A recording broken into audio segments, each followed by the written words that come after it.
This segment is brought to you courtesy of Caribbean American Weekly, a newspaper owned and operated by Caribbean Americans. Read the latest edition at www.cawnyc.com.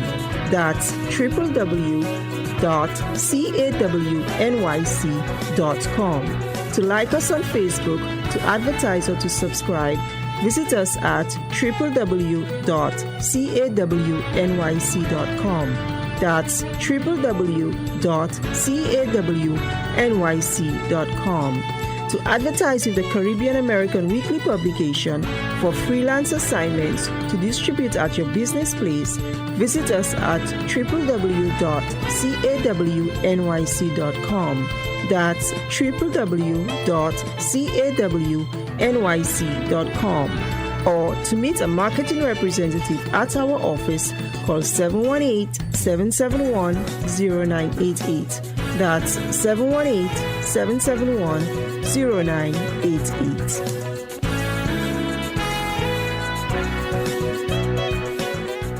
The New York Knicks have demonstrated significant growth during the 2024-25 NBA season, securing a strong position in the Eastern Conference standings. The acquisition of Karl-Anthony Towns has bolstered their frontcourt, providing a dynamic scoring presence and solidifying their offensive strategies. Jalen Brunson's exceptional leadership has been evident, with standout performances including a 55-point game against the Washington Wizards, highlighting his crucial role in the team's success. However, recent challenges have emerged as the Knicks have struggled against top-tier teams, raising concerns about their readiness for the playoffs. Injuries to key players like OG Anunoby, Josh Hart, and Mitchell Robinson have further complicated their late-season form, leading to questions about their depth and resilience. Coach Tom Thibodeau's decision to play starters heavy minutes and the team's inconsistency in execution remains a concern.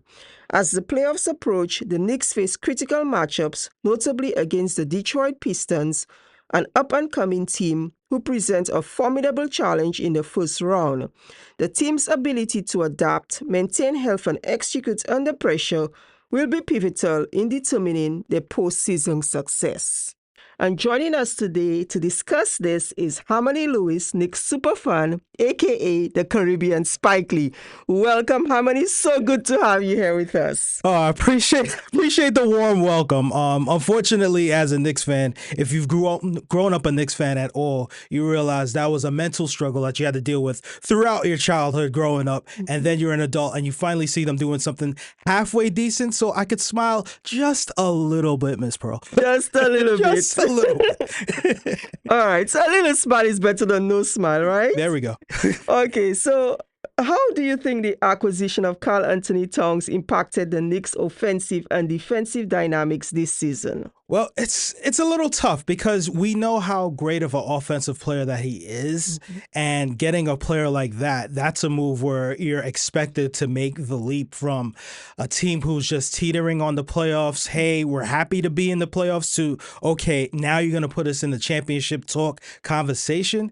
But at the end of the day, offensively, he's great, but Tom Thibodeau, as you spoke about a little earlier, he's a guy that really sticks to defense, and they've been one of the worst teams in the league when you have to have him as an anchor, your defense. So when they had the injuries to Mitchell Robinson for most of the year, it left him just being out there on an island, and the good teams really kind of exploited that way too much.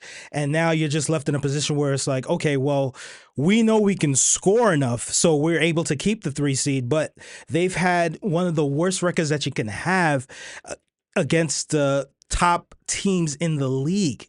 And that's a problem. That's one of the reasons why, even though Tom Thibodeau likes to kill his players, so to speak, by playing them a bunch of minutes, that's why, with a game left to go in the season, he decided, you know what, I'm still going to play these players no matter what, because he needs some kind of goodwill. And even though they're playing well, they played well against the Celtics, even though they were kind of playing without Jalen Brown for most of the game. He was kind of limping around. But that was a good test to show that that they could hold their own against the Celtics, even though they lost.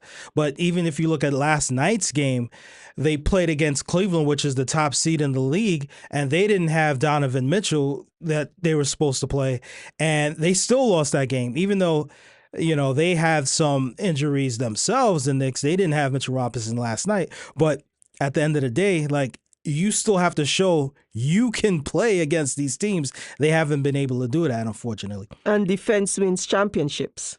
That's what they say. If you just need enough, you don't have to be the best team in the league, but you have to have enough where you could stand your own. Yeah, because and right now, sometimes it comes down to a stop. Oh, yeah. Yes. Right now, it's not looking so that way. we spoke about Jalen Brunson, his leadership in the opener. In what ways has his leadership and performance influenced the Knicks' success, particularly in high-pressure games?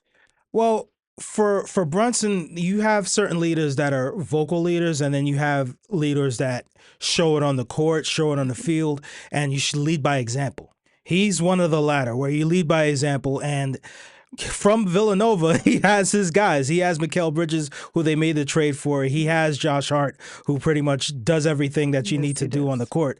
They know who he is, so that kind of helps him. And Tom Thibodeau has experience in guys who show by example. When you have a point guard back in the day with Derrick Rose, the similar team that he kind of built together. You have your center who does the dirty work in Mitchell Robinson. You have other guys around them, like wings who could play great defense, like what Jimmy Butler used to do. You have Josh Hart who could do that. You have OG Anunoby who could do that. You have now Mikal Bridges who could do that. And he kind of built the team kind of similar. The only difference is the defense part isn't there. But Brunson, he is one of those guys where when it's a big game, he kind of shows out. And the good thing about the Knicks is he missed about a month of the season, and then he came back, and now he's starting to get his groove in where you look like a kind of MVP candidate like he did last year. I do think, they're still missing Dante. I missed Dante on that team. I think it would have really helped them keep up to that level of the top Eastern Conference teams. Yeah, DiVincenzo was a good guy that could cover the guard position, but they do have people on the bench who could score like that, like Deuce McBride. They have other guys that you can use on the bench, even though Thibodeau doesn't use them as much. So they do have a rotation, because last year they didn't have OG Anunoby's offense that they could use, and they didn't have his defense because he had a hamstring injury last year, which stopped them from beating the Pacers. So they have a better chance defensively now. Unfortunately, they haven't shown it in the regular season. All right, so we spoke about the challenges the Knicks faced against the top Eastern Conference teams, the Boston Celtics, the reigning champs, and Cleveland Cavaliers, which have the #1 seed throughout the league. What challenges, can you give some specific challenges, go a little bit more in depth that they face against those teams? Well, their first round matchup is against a team that they lost to recently, which is the Detroit Pistons, who are a young team coming up with a young star in Cade Cunningham. And they have tough dudes like Isaiah Stewart, who's probably arguably the toughest guy in the league if you think about the amount of altercations that he had this year alone. Really bad boy, right? Bad boy Pistons. Yeah, he's really the face of bad boy Pistons. A couple years ago, chasing LeBron when his eye was cut under his arm, under his eye. So it's really, they have a tough road. However, I still think they'll prevail just because they have the experience. They've been beat up in the playoffs before, and now it's time to kind of put up or shut up. And Detroit is young. They're upcoming. They're happy to be there. The Knicks are pissed to be in this position. So I think at this state in time, they'll have enough defense to take care of at least Detroit in the first round. Second round, most likely they'll play the Celtics, and that's a different conversation from down the road, where as a Knicks fan, we'll have you back. Yeah, I'll be in tears because I understand what it's like, but they'll be okay. So we spoke about injuries to key players like OG, Josh Hart, and Robinson. How has that affected the team's overall performance and the playoff prospects? Well, right now they're in a good spot because most of them are going to be back by when the playoffs start next week. Most of them played last night, except for Mitchell Robinson. Josh Hart played. OG played. They seem to be healthy. And with Tom Thibodeau, he likes to play you almost all the 48 minutes in the game. So with them being injured, that is technically their rest time. And they'll have this week to rest because their game against the Nets was tomorrow, and it's a meaningless game because all the teams in the Eastern Conference, their spot is solidified. The standings are pretty much set. Yeah, so if they wanna put the players in, that is all up to the coach. If they want to play against the Nets, that's fine, but they don't have to. It did affect them from this standpoint where they don't have the defensive identity that they had last year. Last year, you know what their defense was about. You know they're going to stop your best player. They're going to play hard perimeter defense, and you knew what was coming. They just unfortunately broke down physically in the end, so they couldn't show that kind of tenacity. Now that they're healthy, you might see that more in the playoffs than you did in the regular season. Okay, I'm going to knock on wood here for you. So, we spoke about player fatigue and Coach Thibodeau, as they say, run his teams to his players to the ground, playing them. What do you think he should be doing right now? What strategies do you think that they are better rested, maybe through injuries, as you mentioned, and better able to handle, the playoffs coming up?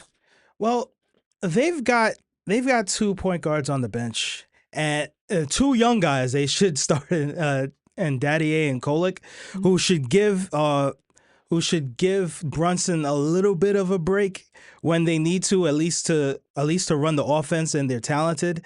And they have a great development coach who develops young guys, and Daisuke Yatsumoto. He actually knows how to develop the young guys, but Tom Thibodeau is an old school guy, is the oldest coach in the league. He comes from that old school cloth of, I'm from the 90s. This is how we do things. That's it. And it's going to be successful in the regular season. We have yet to see him do it in the playoffs. And if you look at the scope of the league, guys who've been running guys into the ground as a coach have been gone. Mike Malone, who's won a championship with the Denver Nuggets, he's already gone in a shocking move that nobody saw coming.